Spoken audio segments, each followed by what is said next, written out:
hoje o tema é um tema bastante detalhista. Aromaticidade e ressonância. Ou ressonância e aromaticidade. A gente só inverteu a ordem das duas palavras, mas também altera a ordem de causa e consequência. A aromaticidade, como eu já destaquei para vocês, era uma característica baseada numa propriedade organoléptica, o odor. Porém, o que caracteriza essa tal aromaticidade é, muitas das vezes, a ocorrência de uma ressonância. Então, vamos começar pensando o seguinte: o que é ressonância? A ressonância é uma deslocalização contínua e ininterrupta de ligações π. Então, entenda, eu só posso ter ligação π se eu tiver previamente a ligação sigma. A ligação π depende da aproximação provocada entre os átomos em decorrência da ligação sigma. Então, vejamos. Quando nós temos, por exemplo, o benzeno, que é o composto mais característico desse assunto, o benzeno ele tem uma fórmula que é C6H6. Durante muito tempo, essa fórmula molecular foi um problema na cabeça dos cientistas, porque eles tentavam estabilizar, já sabendo que o carbono era tetravalente, pelos postulados de Kekulé, eles tentavam estabilizar o sistema, fazendo com que cada carbono tivesse apenas 4 ligações e respeitando o fato do hidrogênio só poder fazer uma. E não conseguiam. Tentavam de várias formas, desenharam vários tipos de estruturas, mas eles não apresentavam nunca estabilidade suficiente. Essa estabilidade só foi encontrada quando eles representaram o benzeno pela fórmula que a gente tem como sendo um hexágono, onde em cada vértice do hexágono se encontra um carbono, e entre esses carbonos você tinha 3 ligações duplas em uma disposição alternada. O que acontece é o seguinte, pessoal. É de conhecimento de todos que quando se faz uma ligação dupla, o comprimento dessa ligação, a distância entre os átomos participantes dessa ligação, é uma distância menor do que com a ligação simples. Então, representar um hexágono regular, como eu tentei fazer aqui, e colocar entre eles ligações duplas e simples alternadas, passa, ao pé da letra, uma ideia errada. Por que é uma ideia errada? Porque se as ligações duplas são mais curtas e as simples são mais longas, o hexágono não deveria ter esse formato. O hexágono ia ter um formato parecido com o símbolo do Superman. Algo mais ou menos desse tipo. O que, obviamente, tornaria o benzeno um composto extremamente reativo, contrariando então o que se sabe: benzeno é estável. Quando a evolução científica foi sendo atingida e novos conhecimentos foram surgindo, eles perceberam o seguinte: não se podia ter jamais uma estrutura desse tipo para representar um composto de estabilidade como o benzeno. Então eles traduziram o benzeno para essa forma e só conseguiram justificar o porquê de as ligações terem o mesmo comprimento quando analisaram numa espécie de uma fotografia do benzeno e viram que as ligações, tanto as representadas por duplas quanto por simples, não tinham comprimento nem de dupla nem de simples. Cada ligaçãozinha dessa daqui, tanto as que são representadas por duplas quanto as que são representadas por simples, foram chamadas de ligações duplas parciais. Então, quer dizer, elas nem eram, ao pé da letra, uma ligação dupla, nem tampouco uma ligação simples. Elas eram intermediário disso. O comprimento dessas ligações era maior do que o das duplas, porém menor do que o das simples. E isso ocorre porque, vamos lembrar um pouquinho, cada carbono que está aqui nos 6 vértices do hexágono, que é representando o benzeno, cada carbono desse vai ter uma ligação dupla e 2 simples. Lembrando que cada um deles está ligado com um hidrogênio. Por ter 2 ligações simples e uma ligação dupla, cada carbono desse apresenta hibridação do tipo sp2. Então vamos lembrar aqui como é um carbono sp2. Ele tem 3 orbitais híbridos, que são esses orbitais aqui que eu estou destacando em preto. Os 3 orbitais híbridos, cada um deles recebe o nome de orbital do tipo sp2.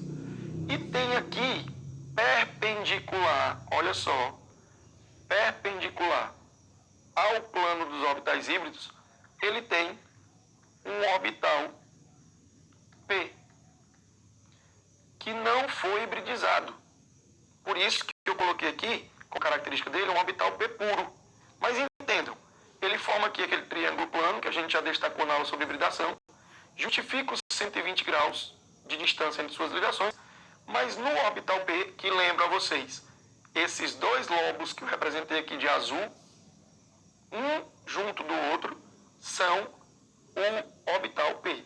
Não é um orbital P em cima e outro orbital P embaixo. Isso aqui é um orbital só. Então você tem um total de 4 orbitais, 3 híbridos sp3 e um orbital P puro. A presença desse orbital P puro, quando você vai para o carbono, no benzeno, veja como é que vai ficar a estrutura. Os 6 carbonos, eu não escrevi aqui as ligações com hidrogênio, só para não encher demais a representação, você sabe que elas existem e que são do tipo sigma, ocorrem entre o orbital híbrido sp2 do carbono e o orbital S do hidrogênio, tá? E aí cada carbonozinho no benzeno fica com um orbital P puro paralelo ao do outro. Porque na hora que eu digo que cada carbono desse é sp2, qual é a geometria? Eu ouvi daqui, trigonal plana. Trigonal plana. Então todos esses carbonos estão no mesmo plano. Esse hexágono forma um único plano. E assim sendo, todos esses orbitais P que eu representei aqui de azul estão paralelos um ao outro. Logo, entendam o que vai acontecer. Esse orbital P vai interagir com esse orbital P vai interagir com esse, e esse orbital P vai interagir com esse. Então você tem aqui ligação dupla, ligação simples. Ligação dupla, ligação simples. Ligação dupla, ligação simples. Tem alguns alunos que estão olhando, estão vendo 3 tracinhos aqui, 2 laranjas e um preto, aí está dizendo, professor, isso aqui é ligação tripla. Não é. Lembre-se de que eu falei que esses 2 lóbulos representam um único orbital P. Então isso aqui é apenas uma ligação π. Pessoal, esse orbital P está paralelo com esse, por isso permitiu a ocorrência da ligação π. Mas esse mesmo orbital P também está paralelo com esse aqui. Por que a ligação π não podia ocorrer aqui? Pode.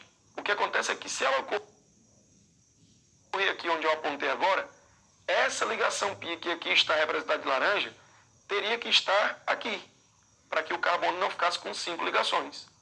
E, consequentemente, essa outra ligação π também teria que migrar para esse próximo carbono. Ou seja, você vê aqui em laranja e em vermelho as possibilidades de localização das πs, sempre alternadas, para que o carbono não exceda o número de 4 ligações. Isso permite, então, que você visualize a possibilidade de deslocalização, porque na hora que uma π sai de um ponto para o da outra, para outro par de orbitais P paralelos, ela implica, essa deslocalização dela implica que a próxima ligação π também mude de lugar. E aí fica a contínua deslocalização, que faz surgir de preto aqui no meio o hexágono que a gente apresenta, de laranja e vermelho em cima, de laranja e vermelho embaixo, as nuvens eletrônicas representando os orbitais P paralelos que têm as suas ligações π em deslocalização contínua e permanente. Isso é ressonância. Isso caracteriza o benzeno. Por isso que eu não posso dizer que cada ligação daquela é dupla ou simples, mas sim uma dupla parcial, uma intermediária. E aí, um cientista elabora uma fórmula chamada regra de Huckel, que, para termos técnicos, tem funcionalidade, mas que aqui e acolá tem lá suas exceções. A regra de Huckel diz o seguinte: uma estrutura para ser aromática, ela tem que ter a soma 4n mais 2 igual ao número de elétrons π, em que, obrigatoriamente, esse n pertença aos números inteiros, ao conjunto dos inteiros.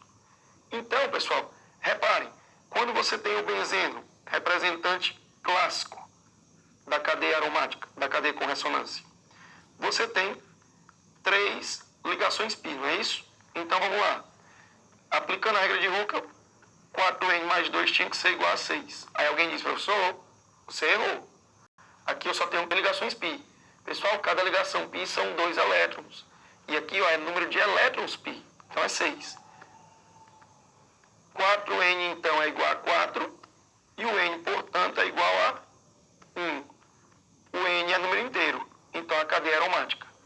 Já se eu pego uma outra estrutura, por exemplo, que até tem a alternância das ligações π, como é esse caso aqui, vamos aplicar a regra de Huckel.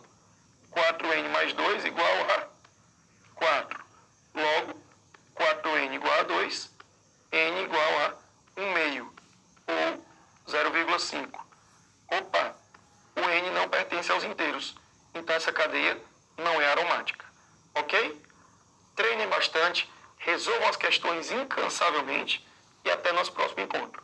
Um abraço.